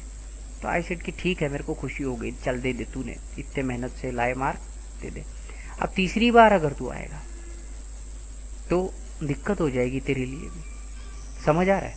तो ये घर वालों के सिलसिले में भी सेम चीज, आप मार्जिनल यूटिलिटी यूनिवर्सल है, हर जगह लगा सकते हो। तो ये क्या कह रहे हैं कि दूसरी भाषा के अंदर अगर आप किसी भी चीज का बार बार सेवन इस्तेमाल अगर कर रहे हो तो पहले जितना उसके उस चीज से आपको आउटपुट मिला है, ठीक है, वो धीरे धीरे जो बेनिफिट आपको उस चीज के कारण मिला है वो वाला धीरे धीरे क्या होते जाएगा, कम होते जाएगा। अब ये करने के लिए कुछ एजम्पशंस लिए हैं। क्या क्या एजम्पशन है? सबसे पहला है रैशनैलिटी का। रैशनल थिंकिंग का मतलब होता है तर्कसंगत सोचना। तो हम ये एज्यूम कर रहे हैं कि जो इंसान है उसके पास में लिमिटेड पैसा है और वो अपनी बुद्धि का उपयोग करके सोच समझ के खर्चा करता है, तो वो तर्कसंगत व्यक्ति है, वो लॉजिकल है, उसका जो बिहेवियर है ये नॉर्मल है, ठीक है। और वो नॉर्मल है, इसी वजह से कोई चीज अगर पसंद आती है तो वो चीज वो परचेज भी करता है, कंजूस नहीं है। लेकिन अब वो चीज जब वो कंज्यूम कर रहा है तो वो उस चीज का एडिक्टेड नहीं है। तो इसीलिए वो जब पहली बार खा रहा है कोई चीज तो अच्छा लगा, दूसरी बार और इसीलिए खर्चा करके खा लिया, तीसरी बार खा लिया, लेकिन धीरे धीरे क्या होगा, फिर उसकी सेटिस्फेक्शन लेवल भी लो होनी चाहिए। तो वो एक नॉर्मल व्यक्ति रहना जरूरी है। सेकेंड, कि जैसा हमने स्टार्टिंग के अंदर देखा था कि यूटिलिटी को आप मेजर नहीं कर सकते हो, नंबर की वैल्यू में भी और कार्डिनल मेजरमेंट भी उसका पॉसिबल नहीं है, राइट। तो यहाँ पे हम क्या कह रहे हैं कि ये जो लॉ है ये यूटिलिटी को कार्डिनली और न्यूमेरिकली मेजर करने की परमिशन देता है। अब बिस्किट खाने की वजह से कोई मशीन तो है नहीं जो 10 पॉइंट से खुश हो गए आप ये गिने, लेकिन यहाँ पे वो बता रहे हैं कि आप पूछो, रेटिंग लो लोगों से, कितना अच्छा लगा, तो बोले यस 10 में से 10 पॉइंट देते, बहुत अच्छा लगा पहला बिस्किट खाकर। तो दूसरा बिस्किट खिला उसको, पूछ उसको कितना अच्छा लगा, बोले हाँ ये भी तो बढ़िया था पहले जैसे था लेकिन अब इतना अच्छा नहीं लग रहा, 8 पॉइंट दे दे तू, समझ आ रहा। तो आप यहाँ पे नंबर देकर या पॉइंट्स देकर इसको यूटिलिटी को काउंट करवा सकते हो ताकि आप मार्जिनल यूटिलिटी कैलकुलेट कर सको। माइनस करना पड़ेगा ना, तो ये इजीली पॉसिबल हो जाता है। तीसरा पार्ट क्या है? होमोजीनियटी। ऐसा नहीं है एक गुड्डे का बिस्किट खाएगा, एक जीरे का बिस्किट खाएगा, एक पार्ले का बिस्किट खाएगा। बोले सर ने तो बिस्किट खाने का एग्जाम्पल लिया है। तू बिस्किट जो भी खा रहा है एक ही पार्ले का पैक ले और उसी के अंदर के सारे बिस्किट फिनिश कर। सारे बिस्किट आइडेंटिकल साइज, शेप और कलर और टेस्ट के रहना ज़रूरी है। समझ आया क्या? पक्का। तीसरा, कंटिन्यूटी। ऐसा नहीं है कि आज एक बिस्किट खा लिया फिर कहीं पे घूम के आ रहा और दूसरे दिन सवेरे और एक बिस्किट खा रहा। ऐसा भी नहीं होना चाहिए। क्विक सक्सेशन, फटाफट फटाफट एक के बाद एक के बाद एक बिल्कुल खाना शुरू रखो। तीसरा, फिफ्थ, रीजनेबली। ठीक है, रीजनेबल साइज के अंदर ये कंज्यूम होना चाहिए। सर ने बोला बिस्किट खाओ, मतलब नहीं, चल रहे अपना, पच नहीं रहा फिर भी खाते जा रहे हैं। बड़ी साइज है, टुकड़े कर करके खाते जा रहे हैं, ऐसा ना हो। ठीक है, तो ये बिल्कुल भी बड़े ना हो, बिल्कुल भी छोटे ना हो, मतलब इट शुड भी खाते वक्त कोई भी दिक्कत ना है, वरना इरिटेट होके तो बीच से वो प्रोसेस छोड़ के चला जाएगा। बोले कौन झंझट पाले, बिस्किट को भी रैपर लगा के रख दिया है। ठीक है, तो रीजनेबिलिटी होनी चाहिए। दूसरे बात में है कॉन्स्टेंटेंसी।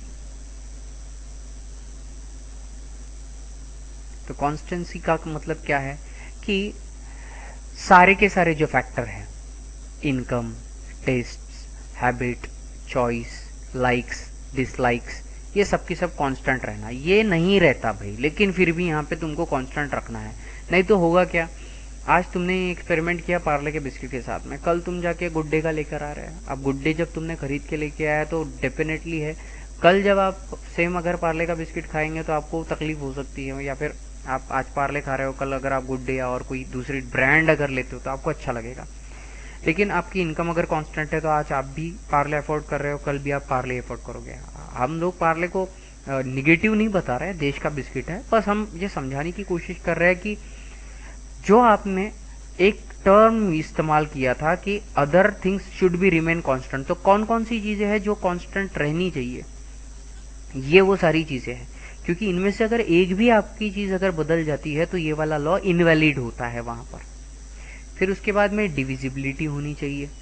डिविजिबिलिटी का मतलब क्या है कि जो भी कमोडिटी आपने लाई वो डिविजिबल होनी चाहिए, ताकि आप स्मॉल स्मॉल क्वांटिटी के अंदर उसको खाकर फिर या कंज्यूम कर कर उसकी मार्जिनल यूटिलिटी को कैलकुलेट कर सको। Next point is it is single want. Single want का मतलब क्या है कि ये किसी एक व्यक्ति के साथ ही आप करो। ऐसा नहीं है कि आपने ये 3 लोगों के लिए अप्लाई कर दिया उसके बाद में देख रहे हो। तो it assume that an experience of single want. ठीक है, तो ये सिंगल वांट के टर्म के अंदर दिया हुआ है। अब जो सेकेंड टेबल है, ये सेकेंड टेबल आपको मार्जिनल यूटिलिटी के बारे में ज़्यादा डिटेल में बताएगा कि law of diminishing marginal utility मतलब ये नियम क्या बताता है। ये नियम ये बता रहा है कि जैसे जैसे एक एक यूनिट आप इंक्रीज करते जाते हो वैसे मार्जिनल जो आपको सेटिस्फैक्शन का लेवल मिलते जा रहा था एक एक्स्ट्रा यूनिट खाने की वजह से, जो एक्स्ट्रा खुशी होनी चाहिए थी, सेटिस्फैक्शन होनी चाहिए थी, वो धीरे धीरे धीरे धीरे कम होते जाता है।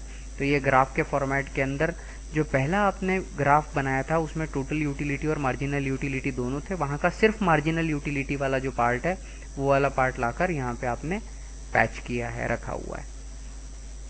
ठीक है, इस पॉइंट पे हमने क्या देखा था, marginal utility equal to total utility, फिर total utility increase, marginal utility decrease.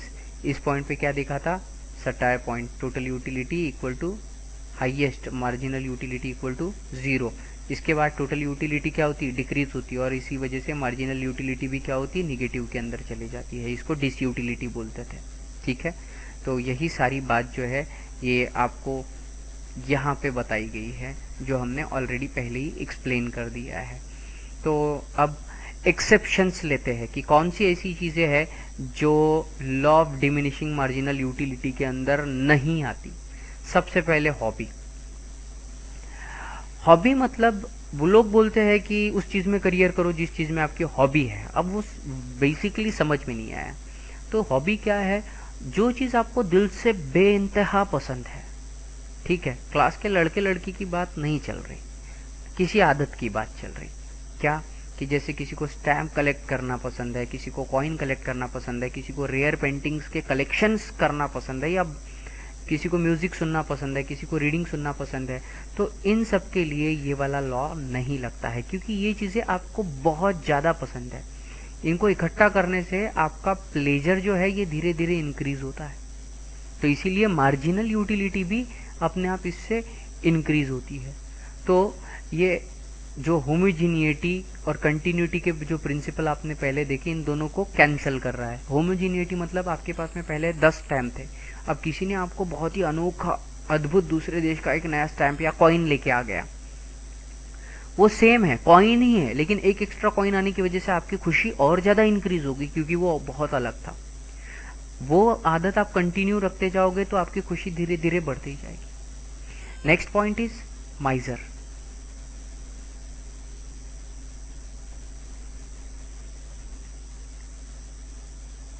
अब माइजर का मतलब क्या है कि पैसा। तो अगर आपके पास पहले एक रुपया है और उसके बाद में और आपको कोई 1 रुपया ला कर दे, तो आपको खुशी ही होगी, ठीक है? नहीं तो देख कर देखो, मैं खुश होके बताता हूँ। तो मार्जिनल यूटिलिटी क्या बताती है कि पैसा एक ऐसा फैक्टर है जो इस लॉ को ओबे नहीं करता। जितना ज़्यादा पैसे आते जाएगा, जितना ज़्यादा पैसा इकट्ठे होते जाएगा, उसके हिसाब से तो ये खुशी बढ़ती जाएगी। Next, addiction. शराबी का एग्जाम्पल ले लिया है यहाँ पर। शराबी को 1 बॉटल पिलाओ, डोपामाइन। एक्चुअली होता क्या है एडिक्शन की केस में, क्या होता है आपके ब्रेन में डोपामाइन नाम का एक हार्मोन रहता है जो आपको सेटिस्फैक्शन देता है। तो सेटिस्फैक्शन वाली फीलिंग लाने वाला हार्मोन डोपामाइन, ठीक है? तो शराबी ने शराब की 1 बॉटल पीने की वजह से क्या हो जाता कि इसको ये 10 पॉइंट हम कंसिडर करते कि इतना अच्छा फील आया। अब जैसे उसने दूसरी बॉटल पिया ना, तो उसको सिर्फ 8 पॉइंट वाली खुशी आती। तो उसका ब्रेन क्या बोलता कि अरे भाई, पहले जितनी खुशी मिली थी उतनी खुशी क्यों नहीं मिली, तो और 1 बॉटल पी। तो वो उस चक्कर में क्या करता है, इस फीलिंग को वापस से ढूंढने के चक्कर में और 1 बॉटल पीता है।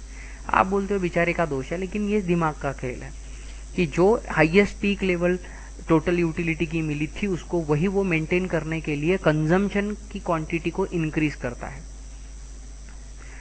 तो पहले 1 बोतल पीने वाला बाद में फिर न जाने और कितना पिएगा। तो ये एडिक्शन की केस के अंदर और एक पॉइंट यहाँ पे हो रहा है। इसके बाद में पावर, सत्ता, ये बड़ा खतरनाक चीज़ है, ठीक है? पहले सरपंच बना, वार्ड में से चुन के आया, अब फिर बाद में जनता की भलाई करने के चक्कर में इसको ऐसा सत्ता का नशा चला कि बोले अरे मेरे को आमदार बनने का है। फिर आमदार बन गया तो फिर बोले खासदार बनूंगा, फिर बोले मंत्री पद पाइजे। तो ये पावर का ऐसी एक चीज़ है, इसका भी अलग नशा होता है, ये भी एडिक्शन के पार्ट में ही इंक्लूड किया जाएगा, ठीक है? तो ये जो assumption of rationality, assumption of rationality, rationality मतलब तर्क संगत। समझदार आदमी नहीं है ना, पे बन गया और कितना भला करेगा। 1 बॉटल पी ली, खर्चा हो रहा, घर में बीवी बच्चे गरीब है, और कितना पिएगा।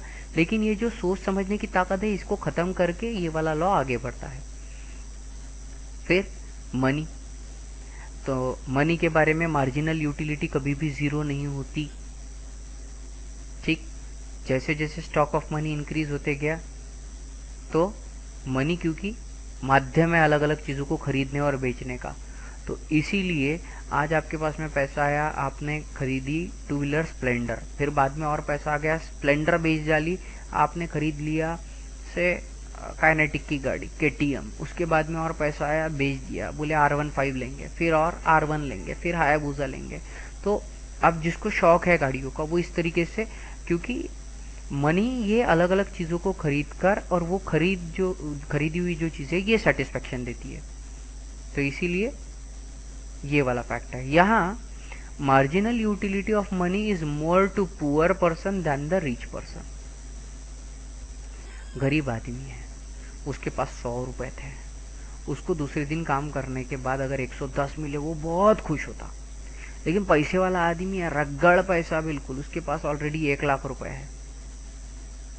अब अगर कोई इसको 1,01,000 रुपए अगर दे दे, तो ये बोलेगा भाई टिप रख ले, इसको उतनी ज़्यादा खुशी नहीं है उन चीज़ों की। Understanding? So this was the factor money, ठीक?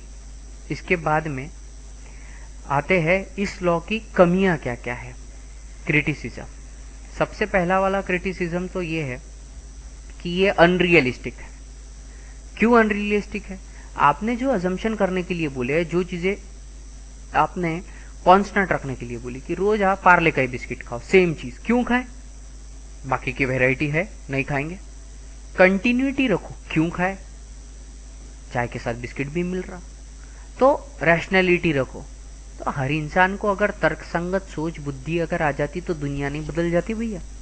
तो इसीलिए जो जो एजम्पशन करने के लिए बोले हैं ये वाले सारे के सारे कैसे हैं? झूठे हैं, रियल नहीं है, अनरियलिस्टिक है। दूसरा, कार्डिनल मेजर कौन सी मशीन है भाई जिससे मैं ये गिनूं, कंपेयर करूं? तो क्या है? Cardinal measurement of utility is not possible, because ये साइकोलॉजिकल कॉन्सेप्ट है। ये मैंने तो पूछ लिया कि भाई तू बता तुझे कितना पसंद है, 5 में से तू पॉइंट दे, लेकिन वो दिमाग से 4 पॉइंट बोल रहा। जरूरी है उसने 4 बोला तो उसको 4 जितनी ही फीलिंग आई होगी, अंडरस्टैंडिंग। और इसने अगर 4 पॉइंट दिए और दूसरे ने अगर 3 दिए, हो सकता है 3 वाले को ज्यादा पसंद आया, लेकिन उसकी इच्छा दे दी उसने 3 पॉइंट। थर्ड, इंडिविजिबल गुड्स के बारे में ही है। अगर आप थाली खा रहे हो तो वो एक पूरी की पूरी थाली के अंदर अलग अलग प्रोडक्ट है, वहां पे गड़बड़ हो गई, डिवाइड तो हो ही गया। तो एक खाना खाने के बाद कितना खुश हुए, कैसे बताएंगे? इसके अलावा बहुत सारे गुड्स है। आपके घर में रेफ्रिजरेटर लेके आ गए भाई, 10-10 साल चलता है। ऐसा थोड़ी है आज एक लेके आ गया, महीने भर बाद दूसरे लेके आ गया और कितनी खुशी हुई, गिन लिया। कार लोगों की जिंदगी में एक ही ली जाती है बड़े मुश्किल से। टीवी का सेट अभी खैर बदलते ही है, लेकिन फिर भी ये ऐसी चीजें हैं जिनको इंडिविजिबल नहीं किया जा सकता है। तो आप कैसे इनके बारे में मार्जिनल यूटिलिटी कैलकुलेट करेंगे? इसके बाद में constant marginal utility of money, ये वाला पॉइंट इंपॉर्टेंट है, ये वर्ड टू वर्ड पढ़ेंगे। तो ये लॉ क्या एज्यूम करता है कि marginal utility each unit of money की रिमेन क्या करती है? कांस्टेंट। लेकिन क्रिटिक लोग क्या बोलते हैं कि ये पर्सन टू पर्सन डिफर करता है। ठीक है, जैसे स्टॉक्स ऑफ मनी, तू साधु संत के पास में चला जा, तूने उसको 500 दिए क्या और 1000 दिए क्या, कोई फर्क उसको पड़ता नहीं। तो ऐसे इंसान के पास में जाएगा जिसको पैसे की वैल्यू नहीं है, वो रैशनल थिंकिंग वाला है, समझदार आदमी है, तो उसको पैसे से उसकी क्वालिटी नहीं खरीद सकता जब तक कि वो सेटिस्फाइड नहीं होगा कि यहाँ पे रह के मेरा कोई वैल्यू है या मुझे कुछ बेनिफिट होने वाला है। तो हर इंसान को, तो रैशनल या तर्कसंगत इंसान जो है ये मनी को मार्जिनल यूटिलिटी के कॉन्सेप्ट में डिमिनिशिंग में ही लेके जाता है। उसकी ज़रूरतें वो पूरी ख़त्म हो जाने के बाद में अगर आप उसको एक्स्ट्रा पैसा दोगे तो वो उसके बारे में सोचेगा और उसको डिनाई भी करेगा। और लास्ट पॉइंट जो आपने बोला था कि सिंगल वांट, तो लॉ किस चीज़ को रिस्ट्रिक्ट कर रहा है कि it do satisfaction of the single want at a point of time. मतलब बिस्किट खा रहा है तो उसने सिर्फ बिस्किट ही खाना चाहिए, चाय पी सकता है उसके साथ में, क्या गड़बड़ है? तो ये सिर्फ सिंगल वांट के बारे में ही बात करता है, जैसे हमने इडली और सांभर के बारे में बात की थी। तो ये कॉम्बिनेशन जहाँ जहाँ पे आ गए, कॉम्बिनेशन ऑफ वांट जहाँ पे क्रिएट हो जाएगी, वहाँ पे ये वाला लॉ जरूरी नहीं कि जस्टिफाई करे। Okay, so this was the limitations. Now what is the significance of law? ये लॉ कहाँ कहाँ पे? So let's start with the significance of this law, that what is the importance of this law and where do it plays its role. तो बहुत सारी कमियां हैं जिसके बारे में लोगों ने क्रिटिसाइज़ किया है इस लॉ को, लेकिन फिर भी इकोनॉमिक्स की दुनिया में क्योंकि इसका एप्लीकेशन बहुत सारी रोज़मर्रा की ज़िंदगी की चीज़ों के साथ जुड़ा हुआ है, इसका एप्लीकेशन यूनिवर्सल है, इसीलिए इसको पढ़ना ज़रूरी है। सबसे पहला एप्लीकेशन है यूज़फुलनेस टू द कंज्यूमर्स। जो भी उपभोक्ता है, जो भी कोई चीज़ कंज्यूम करने वाला व्यक्ति या इंसान है, वो किसी चीज़ का सेवन या उपभोग केवल तब तक के करता है, वो केवल उन चीज़ों को कंज्यूम तब तक के करता है जब तक कि उसको सेटिस्फैक्शन मिलते रहेगा, राइट? तो this was the first thing. और क्योंकि किसी एक चीज़ का वो सेटिस्फैक्शन लेवल कम होते जाता है, इसीलिए वो फिर उसकी ही दूसरी वैरायटी सर्च करता है, मतलब डाइवर्सिफिकेशन। दूसरा, जो चीज़ लोगों की बहुत ज़्यादा पसंदीदा है उसके ऊपर सरकार टैक्स ज़्यादा लगाती है, जो ज़रूरतमंद चीज़ें हैं उनके ऊपर कम टैक्स रखेंगे। लेकिन फॉर एग्ज़ाम्पल इसका एक्सेप्शन है टोबैको या शराब। सरकार जानती है कि यहाँ पर मार्जिनल यूटिलिटी का लॉ फॉलो नहीं हो रहा है, मतलब लोग इसके एडिक्ट हो चुके हैं, लोग जमा करेंगे, मतलब खर्चा करेंगे, शराब पियेंगे, तो गवर्नमेंट ने उसके ऊपर टैक्स ज़्यादा लगा दिया। तो ट्रेड की पॉलिसी इससे डिज़ाइन हुई। उन चीज़ों की कीमतें महंगी हो गई जो बेहद ज़रूरी है, पेट्रोल डीजल। तो क्या हो गया, इनके ज़रिए सरकार जब भी पैसा इकट्ठा करना है तो वो किस माध्यम से करे ताकि लोग यूज़ भी करें उन चीज़ों को और चिल्लाए भी ना। ठीक, कि महंगे हो गए। Third one is the basis of paradox of values. What do you mean by paradox, ये समझना ज़रूरी है। पैराडॉक्स का मतलब क्या है? कोई चीज़ जो नॉर्मल तरीके से होना चाहिए वो ना होते हुए उसके अपोजिट ही अगर कुछ हो जाए तो हम उसे पैराडॉक्स इस शब्द से संबोधित करेंगे, बोलेंगे। तो वैल्यू क्या है? हमारे लाइफ की कुछ वैल्यूज़ होती है, सच बोलो, ठीक है, सवेरे जल्दी जगो, बड़ों का मान सम्मान करो, ये सारी क्या है, जीवन के मूल्य है, वैल्यूज़ है। तो पैराडॉक्स ऑफ वैल्यूज़, तो पैराडॉक्स ऑफ वैल्यूज़ क्या है कि जैसे कोई चीज़ जो जब इस्तेमाल में रहती है तब तो उसकी वैल्यू है, लेकिन जब वो इस्तेमाल में ना हो तब भी उसकी उतनी वैल्यू होनी चाहिए। फॉर एग्जांपल, माँ बाप जब बचपन में आपको पैसा लगा रहे हैं, बड़े होते होते आपकी मदद कर रहे हैं आगे बढ़ने में, तो उनकी वैल्यू है, होनी चाहिए। लेकिन जब वो बूढ़े हो जाएंगे उस समय उनकी वैल्यू और ज़्यादा करना ज़रूरी है।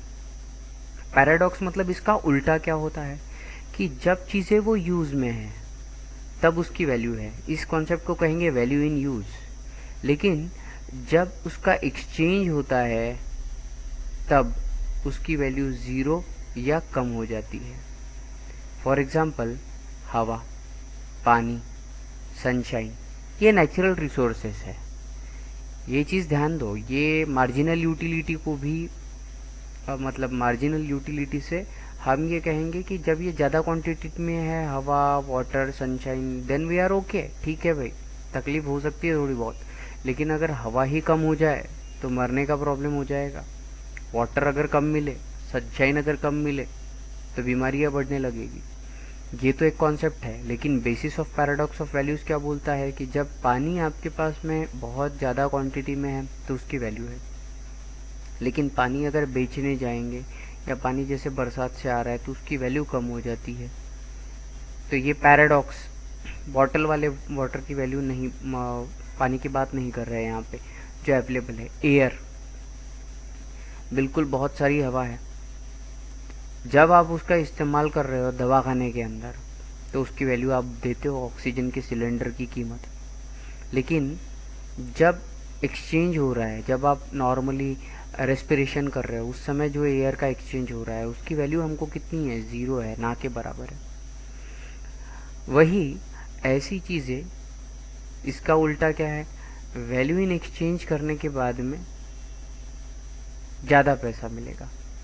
और लेस वैल्यू इन यूज़, सोना आप पहने हुए हो तो क्या ज़्यादा से ज़्यादा पैसे वाला इंसान है, उसके अलावा कुछ नहीं। डायमंड्स आपने पहने हुए हैं, तो ये वाली चीज़ जब जब एक्सचेंज होती रहेगी तब तब इसकी कीमतें एक्सचेंज होती रहेगी और वैल्यू क्रिएट होती रहेगी इसकी। जितने ज़्यादा टाइम अगर आप गोल्ड का एक्सचेंज करोगे उतने ज़्यादा टाइम गोल्ड की वैल्यू बढ़ेगी। लेकिन अगर आप यूज़ करते रह रहे हो तो इसकी कोई वैल्यू नहीं है। तो ये वाला कॉन्सेप्ट थोड़ा सा इसमें क्रिटिकल था जो समझना ज़रूरी है। और last and important point is कि ये जो law of diminishing marginal utility है, ये लॉ ऑफ डिमांड का बेस बनता है। तो लॉ ऑफ डिमांड क्या कहता है कि किसी भी चीज़ की जो डिमांड है ये कब बढ़ेगी, जब कीमतें घटेगी। और किसी भी चीज़ की डिमांड कंज्यूमर क्या करता है, इनकम कर देता है जब प्राइस बढ़ती है। तो ये वाला पार्ट इम्पोर्टेंट था कि लॉ ऑफ डिमांड ये कहता है कि क्वांटिटी की डिमांड जो है ये बढ़ेगी जब प्राइस घटेगी। और प्राइस मतलब सेल लग गया तो लोग ज़्यादा जा जाकर वो वाली चीज़ें परचेस करने की कोशिश करते हैं। क्यों ऐसा हुआ ये नेक्स्ट चैप्टर के अंदर देखना ही है, लेकिन फिर भी यहाँ पर क्योंकि आप ये जानते थे कि एक बिस्किट का पैक आपने लिया है तो ये आपको अगर पसंद है, लेकिन अगर आप भारी कीमतों की वजह से ये परचेस नहीं कर रहे हो तो एक साइकोलॉजिकल इफेक्ट है यूटिलिटी वाला। तो ये क्या करता है कि कम पैसे के अंदर या सस्ते में दो, 100 का एक है 175 के दो मिल रहे हैं तो पैसे बच रहे 25 रुपये। तो ये जो सेटिस्फैक्शन वाला क्वोशंट है वो कहीं ना कहीं आपको ड्राइव करने के लिए हेल्प आउट करता है। इसीलिए लोअर प्राइस के अंदर लोग क्या करते हैं, कमोडिटी हाईली ये करते हैं। Now so let's begin with the relationship between the marginal utility and price. So first of all we need to understand marginal utility मतलब क्या है। कोई भी अगर आप एक एक्स्ट्रा प्रोडक्ट या अगर आप एक एक्स्ट्रा कमोडिटी कंज्यूम करते हो तो उसकी वजह से जो सेटिस्फैक्शन मिलेगा वो। दूसरा क्या है, प्राइस। तो इन दोनों के बीच में हम लोग वैल्यू पता करेंगे। किससे एग्जांपल, आपने 50 रुपये का एक पैक ले लिया है बिस्किट का जिसमें 10 बिस्किट है, तो एक बिस्किट की प्राइस कितनी होगी, 5 रुपये, राइट। अब ये 5 रुपये आप खा रहे हो तो पहला बिस्किट खाने के बाद में आपको जो यूटिलिटी उसकी फील होती है, क्या वो आखिरी बिस्किट के साथ होती है?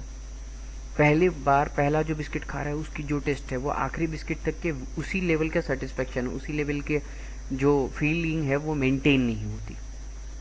तो ये चीज़ कैसे हमारी डिमांड को उस चीज़ के बारे में चेंज करती है।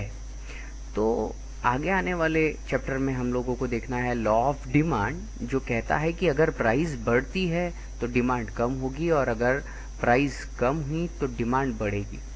मतलब किसी भी चीज़ की कीमत और डिमांड ये दोनों एक दूसरे के साथ जुड़ी हुई है, लेकिन किसी भी चीज़ की अगर डिमांड या प्राइस के कॉन्टेक्स्ट में हम लोग बात करें तो इन दोनों को फ्लक्चुएट करने वाला इम्पोर्टेंट फैक्टर क्या होता है, यूटिलिटी, उपयोगिता।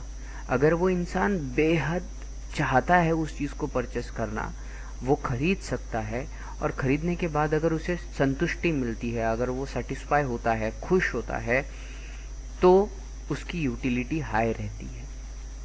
इसीलिए फिर डिमांड भी उस चीज़ों की बार बार क्रिएट होती है, ठीक है। तो इसीलिए मार्जिनल यूटिलिटी और प्राइस इसका कंपैरिजन करना बहुत ज़रूरी है ताकि हम लोग डिमिनिशिंग मार्जिनल यूटिलिटी के प्रैक्टिकल एप्लीकेशन को फिर समझ सकें, प्राइस डिसाइड करने के कॉन्टेक्स्ट में या डिमांड डिसाइड करने के कॉन्टेक्स्ट में।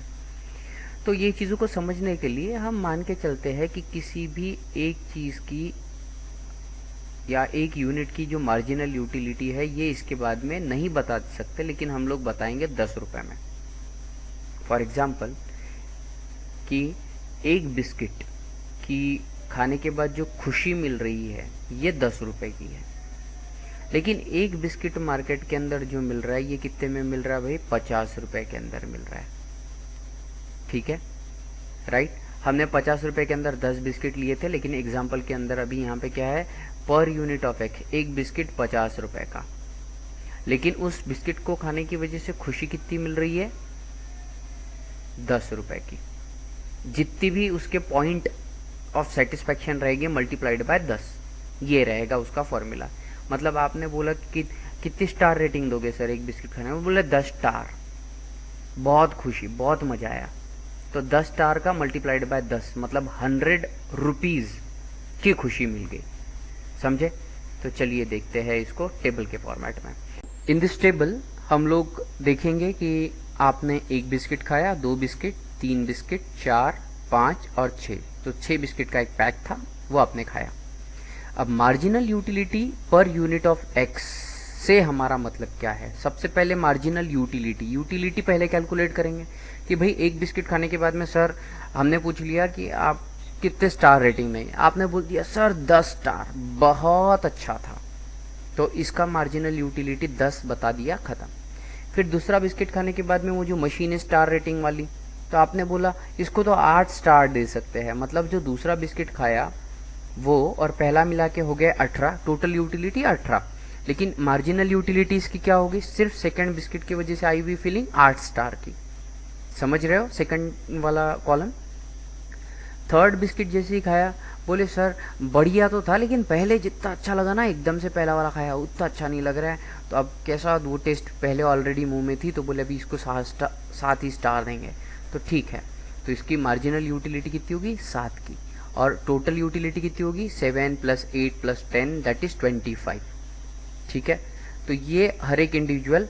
आखिरी छठवा बिस्किट जो खाएंगे, बोले सर बस ना, कितना बिस्किट खिलाएंगे, सिर्फ बिस्किट ही खिला रहे हो एक ही टाइप का, वो भी पार्ले वाला। तो अभी ना इसको अपन 1 स्टार दे देंगे ताकि इसके बाद आप ना खिलाओ। ठीक, तो ज़रूरी नहीं ये 10 है, 8 है, 7 है तो यहाँ और कुछ है, तो ये आप अपने मन से दे सकते हो। तो यहाँ पे इन्होंने ये स्टार रेटिंग दी है, तो ये मार्जिनल यूटिलिटी दी है। अब हम क्या बोल रहे हैं, 1 स्टार रेटिंग को अगर हम 10 रुपये की वैल्यू अगर प्रोवाइड करें, तो टोटल कितने रुपए की ये वाली फीलिंग हो गई, तो 10 रुपये, और आपने दी हुई 10 की star rating, that is 100 rupees की वैल्यू हो गई। लेकिन एक बिस्किट कितने में मिल रहा, 50 रुपये में। तो कंपैरिजन क्या होगा कि आपको जो खुशी मिली है ये 100 रुपीज़ वाली, कितने रुपए में, सिर्फ 50 रुपये में। तो यू आर वेरी हैप्पी, अरे बढ़िया है सर। अब क्या हो रहा है कि आपने 8 स्टार रेटिंग के हिसाब से क्या होगा, 8 की स्टार रेटिंग और 1 स्टार को आपने 10 रुपीज़ के हिसाब से अगर अलॉट किया, तो 8 × 10 दैट इज़ 80 रुपीज़। ठीक है, फिर भी 50 रुपये में बिस्किट खाया, 80 रुपये की गुड फीलिंग आ गई, तो मार्जिनल यूटिलिटी होगी 80 और 50 रुपये के अंदर। फिर 70 रुपीज़ कैसे, या 70 marginal unit in terms of money कैसे होगा, 7 × 10 रुपीज़ का 1 स्टार, तो 70 रुपीज़। फिर भी 70 marginal units are greater compare to 50 rupees. चौथा बिस्किट खाया भाई, ये चौथे बिस्किट के अंदर 5 स्टार रेटिंग दिया आपने, और 1 स्टार का 10 के हिसाब से 50 रुपये वाली फीलिंग आई। बिस्किट पड़ा था 50 में। तो ये जो कॉलम है ये बड़ा खतरनाक कॉलम है, या इंपॉर्टेंट बोल सकते हो, जहाँ पे क्या हुआ, आपकी marginal utility of the x number of commodity ये इक्वल होगी price of that x commodity. आपने 50 रुपये का लिया, 50 रुपये वाली फीलिंग आई। अब उसके बाद आप अगर एक्स्ट्रा कोई चीज़ परचेस कर रहे हो या खा रहे हो, तो उसके बाद में यूटिलिटी 3 पॉइंट्स की, 10 रुपये का 1 पॉइंट, ओवरऑल 30 रुपीज़ का फीलिंग आ रहा है, चीज़ खरीद रहे 50 रुपये में। अब इसके बाद ये खरीदना पसंद नहीं आता हमको। ठीक है, पैसा है, कोई प्रॉब्लम नहीं है, लेकिन पहले वाली जो फीलिंग है, वो वाली फीलिंग या वो जो यूटिलिटी हो रही थी, वो यूटिलिटी हमको कंसिडर नहीं हो रही। इसीलिए अब इस चीज़ का परचेस लोग टालते हैं, यहाँ ऑप्शन ढूंढना शुरू करते हैं। और अगर ज़्यादा करोगे तो फिर क्या हो गया, 1 ही स्टार रेटिंग दिया, अब ये वाली चीज़ परचेस करना बंद हो जाती है। तो ये टेबल बहुत इंपॉर्टेंट टेबल था। इस टेबल के ज़रिए हम लोगों ने ये समझा कि क्या समझ रहे हैं कि कोई भी जो कंज्यूमर रहेगा, ये सबसे पहले किसी भी चीज़ को खरीदना शुरू करे इसके कंजम्पशन के लिए, लेकिन एक लेवल आ जाने के बाद में वो दूसरी ब्रांड या दूसरा टेस्ट या दूसरी चीज़ें क्यों खरीदता है, क्योंकि जैसे जैसे उसने एक वही वो चीज़ खरीदना शुरू कर दी, तो उसका उस चीज़ का स्टॉक बढ़ते गया। लेकिन जैसी स्टॉक बढ़ते जा रहा है, उस चीज़ की वैल्यू जो है, उस चीज़ की जो यूटिलिटी है, उसके नज़रों के अंदर धीरे धीरे कम होते जाती है। अगर आप उसको मनी के टर्म के अंदर कन्वर्ट करते हो, तो ये आपको टेबल 2.3 के अंदर कॉलम 5 के अंदर हमने बता दिया कि अब वो 50 रुपये की चीज़ पहले बार जब उसने खरीदी तो उसकी बहुत ज़्यादा वैल्यू थी उसको, लेकिन अब धीरे धीरे अब वो 50 रुपये की चीज़ उतनी वैल्यूएबल उसे नहीं लगती है। तो ऐसी केस में क्या है, जो भी एक रैशनल कंज्यूमर है, मतलब तर्क संगत सोच समझ वाला अक्लमंद इंसान, ठीक है, अब वो क्या करता है, किसी भी चीज़ को अगर लेता है तो उससे उसे खुशी कितनी मिलती है वो ड्रॉ करने की कोशिश करता है। तो यहाँ पे 4th बिस्किट के बाद में क्या हुआ, मार्जिनल यूटिलिटी जो थी 4th यूनिट मार्जिनल यूटिलिटी, और उस समय उसकी जो प्राइस है, ये दोनों इक्वल हो गई। इसके बाद में 5th और 6th केस के अंदर वो उससे परचेस कर रहा है, लेकिन अब वो जो प्राइस दे रहा है उससे अगर कंज्यूमर को उतनी खुशी ना मिले, तो वो उस चीज़ का परचेस रोक देगा। It will not buy it further once the equality between the marginal utility and price is established. समझ में आया? तो इसी से जुड़े हुए 3 पॉइंट्स हम लोगों ने देखे हैं या देखने हैं। पहला, units which a consumer willing to buy because of marginal utility is greater than the price is called intra marginal utilities। तो आपका पहला, दूसरा, तीसरा वाला जो कॉन्सेप्ट है ये आता है इंट्रा मार्जिनल यूटिलिटी के अंदर। तो इंट्रा मार्जिनल यूनिट्स मतलब क्या? उतनी क्वांटिटीज़, जितनी क्वांटिटीज़ अगर आप किसी भी रेट के अंदर बेच रहे हो तो उस पैसे के अंदर उसको खुशी ज़्यादा मिलती है, उसको लगता है कि परवड़ता। बाद में बार्गेनिंग और अगर करते जाएंगे तो उस केस के अंदर क्या होगा? Unit at which marginal utility equal to market price. तो क्या बोलेंगे इसको कि MUX equal to PX equal to consumers equilibrium. तो जो फोर्थ वाला पॉइंट ब्लू के अंदर बताया है ये कंज्यूमर इक्विलिब्रियम वाला पॉइंट है। तो जो कंज्यूमर है ये इक्विलिब्रियम को अटेंड कर लेता है। नॉर्मल कंज्यूमर क्या करेगा कि हाँ ये 50 की मुझे वैल्यू लगती है, इसको खरीदने के बाद मुझे 50 रुपये इतनी फीलिंग आएगी अच्छी, तो मैं इसको 50 में खरीदूंगा, दैट्स इट। इससे कम में मेरे को नहीं परवड़ता, मैं खुश ही नहीं होऊंगा, मुझे हमेशा वो फीलिंग आती रहेंगी कि अरे यार मैंने महंगे भाव में ले लिया। Third point which is there is units which are rational consumer not willing to buy and consumer where he has to pay more because he do think कि इस चीज़ से जो यूटिलिटी ड्रॉ हो रही है उसका उतना अमाउंट का हिसाब से वैल्यू नहीं है। ठीक है, तो इसे ये कहेंगे extra marginal units. So marginal unit of x equal to px। तो this was the end of this chapter. अब आगे आने वाले बीकॉम के कुछ सेमिस्टर्स के अंदर आपको एक मेथड आती है जिसको कहते हैं इंडिफरेंस मेथड। ये वाली जो मेथड है ये प्रपोज की गई थी 2 अंग्रेज इकोनॉमिस्ट थे जिनका नाम है J.R. हिक्स और R.G.T. एलन।